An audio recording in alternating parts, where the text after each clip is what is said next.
School खोलिबा दाबी रे BO office घेराव कले अभिभावक। दीर्घ घंटा धरी बीओ ऑफिस आगरे देले धारणा परे कोर्ट रे राय परे निष्पत्ति नियाजिबो बोली बीओ उत्तर रखिले। सूचना अनुसार बालेश्वर जिला भोगराई ब्लॉक नेत्रमोहन मई विद्यालय 1986 मसीह प्रतिष्ठा होइतला।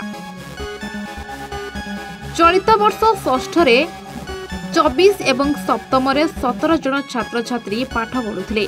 तेबे स्कूल टी अनुदान प्राप्त स्कूल जोगु प्रधान शिक्षक और सहकारी शिक्षक अवसर नेबा परे केवल डेपुटेशन रे 2 जन शिक्षकों को नहीं शिक्षादान कर जातला। एबे सरकार स्कूल बंद पाई निर्देश देबा परे एही निर्देश को बातिल करी स्कूल खोलिबा दाबी रे गेट रे ताला पकाई गत एप्रिल 8 तारिख रे धारणा रे बसिथिले। किंतु बहु विलंब परे मध्य स्कूल न खोलिबा जोगु अभिभावक माने पुणी कोर्ट रे एक मामला दायर करथिले, जहाकु नै आसंता 2 तारिख सुधा ब्लॉक शिक्षा अधिकारी कोर्ट पाखरे तथ्य रखिबाको नोटिस करिसेंती। ए संपर्क रे भोगराई बीओ कमलोचन विश्वाल को पचारिबारु से कहिसेंती कोर्ट रे मामला अछि। आसंता 2 तारिख रे तथ्य प्रदान परे 6 रे कोर्ट राय आसीबा परे स्कूल खोलिबा नै निष्पत्ति दियाजिबो बोली कहिसेंती।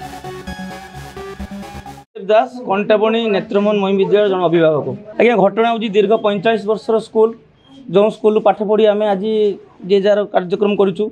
आज्ञा से स्कूल दीर्घ दिन धरिकी जो बंद कर रखिंट जो बीओ एम प्रतिवाद करूँ से कहते हैं आमर सचिव निर्देश अनुसार आम स्कूल बंद करूँ। आज्ञा कथा हूँ आम केस नंबर 1854 अनुजाई आम हाईकोर्ट या स्टे करूँ। स्टे ऑर्डर आसिया पर एजावत बीओ महाशय से स्कूल को ऑर्डर करूँ खोलने तेणु बाध्य ग्रामवासी बारंबार से आंदोलन करने सत्वे बीओ महाशय कौन कथा शुणुना। कमलोचन विश्वाल ब्लॉक शिक्षा अधिकारी भोगराई। नहीं स्कूल हूँ सेटा गोटे ग्रांटिनेड स्कूल थिला, सेटा सरकारी स्कूल नुहे।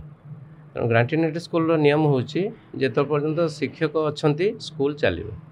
तेणु तांकर 2 जन शिक्षक 2 वर्ष 3 वर्ष तल रिटायर्ड कर जाइथिले, किंतु सेटिकी आउ डिप्लॉयमेंट टीचर करके से स्कूल को चलै रखाइला। तार एबे जनवरी मासरे डायरेक्टर से समस्त आम ब्लॉक 7टी स्कूल रो रेकग्नाइजेशन को प्रत्याहार करनेले।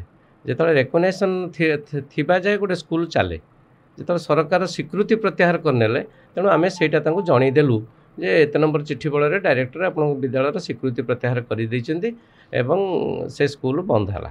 सुकांती राणा आम बीओपीसी घेर गले बीओ सार कही जे गंडगोल हवा सकाशे बीओ सार पुलिस नहीं कि स्कूल द्वार मुह को जाइथिले। सेठारे आम समस्ते थिलु, तेणु से कहले जे तुमे आप ऊपर ऑर्डर आनंद तेने ऑर्डर आने आमर किसी असुविधा ना मु स्कूल तुमको खुले देवी। से माने बीओ सार जे कथा कहवा अनुसार आम जाइए ऊपर ऑर्डर आनलु। ऊपर ऑर्डर आनिबार बीओ सार कहते से किसी है ना आबले आसु आबले तुम 6 तारिख आस 5 तारिख आस 4 तारिख आस आम कि सब बेले बीओ सार को धारणा देबू। आम घर कंटाबणी आम स्कूल आज की प्राइवेट रो स्कूल थिला। आज की 40 वर्ष 45 वर्ष स्कूल चलता। स्कूल जितेबाला आम सार पलि गले तापर भी डेपुटेशन आम सार को नहीं रखीचु। आम स्कूल 41-42 जन पिला अच्छा से गवर्नमेंट ऑर्डर कले जे स्कूल बंद हम से मास्टर ना किंतु आम सार 2 जन अच्छा से सारंकर भी सब डॉक्यूमेंट सब दिया आम 2टा सारंक भी कूट करूँ स्कूल भी कूट करूँ। तेणु आमर स्कूल माने सब एडी करी चिठी देला परे भी एवं आम सब सिस्टम रो जाइकी सार को कहला परे भी सार स्कूल खुलु ना। बस्तारू सुभाष दास रिपोर्ट एवन ओडिशा।